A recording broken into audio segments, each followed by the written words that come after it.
Hello everyone, today you have joined the DT Creative Elk YouTube channel. How to add lines in Word. If you find this useful, then please consider subscribing and liking the video. First of all, open the Word document you want to do this in. So this is super useful for creating line paper, or you may want to go and do other things with it. It doesn't matter to go and do this though, you need to go and press the hyphen or dash key 3 times. Then just go and press enter and straight solid line is created, and you can just go and keep repeating that like.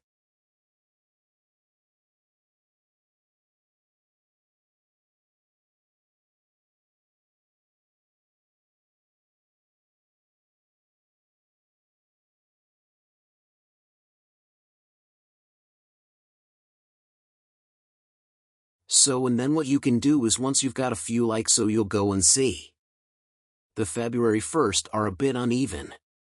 So what you can do is go and click, hold and drag, and you can select them and press delete just to go and remove them. And then what you can do is go and select these other ones now, and you can click, hold and drag over them, press Ctrl C, place your cursor just below them. And you can then press Ctrl V. Now go and paste it like so, and as you can. I hope you can understand. Thanks for watching this video. Don't forget to like and subscribe to my channel.